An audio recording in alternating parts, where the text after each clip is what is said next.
Praise the Lord. எல்லாம் நல்லா இருக்கீங்க. இன்னைக்கு கர்த்தருக்குள்ள எப்போது சந்தோஷமா இருங்க. ஏசப்பாவை எப்போது விரும்புறாங்க. இன்னைக்கு கூட ஏசப்பா சொல்ற ஒரு வார்த்தைன்னா, தரிசனம் நமக்கு தேவை. ஆமென்.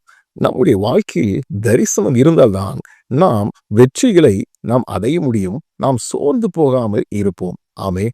இல்லையென்றால் நாட்கள் கடந்து போகும்போது, காலங்கள் மாறும்போது, அந்த காரியங்கள் நடக்க தாமதமாகும்போது, நாம் எளிதாக சோர்ந்து போய் விடுவோம். ஆமென். நம் வாழ்க்கையில அநேக நேரம் நாம் சோர்ந்து போய் விடுகிறோம். ஆமென். காரணம் என்னவென்றால், என் வாழ்க்கையில ஒண்ணுமே நடக்கல.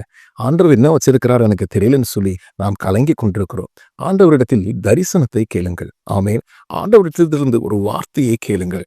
ஆண்டவரிடத்திலிருந்து ஏதாவது ஒரு தரிசனம், ஏதாவது ஒரு சொப்பனம் உங்களை குறித்து ஆண்டவர் என்ன சொல்லுகிறார் என்று கேளுங்கள். ஆமென். அப்படி நீங்கள் ஆண்டவரிடத்திலிருந்து பெற்ற தரிசனங்கள் இருக்குமானால் அந்த தரிசனங்களை ஆண்டவர் நிறைவேற்றுவார். யோசேப்பு என்ற மனிதன் ஆண்டவரிடத்திலிருந்து தரிசனத்தை வாங்கினான்.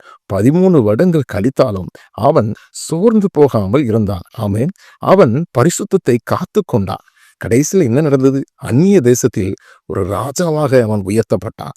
கர்த்தர் கொடுத்த தரிசனம் எப்பொழுதுமே அது நிறைவேறும். அது பொய் சொல்லாது. அது தாமதித்தாலும் அதற்காய் காத்திருக்கும் போது அது நிச்சயமாய் வரும். அது தாமதிப்பதில்லை. உங்கள் வாழ்க்கையிலும் தரிசனத்தை கொடுத்தாரானால் தரிசனத்தை முழுவதுமாய் நம்புங்கள். கர்த்தர் உங்களை ஆசீர்வதித்து உங்களை உயர்த்துவார்.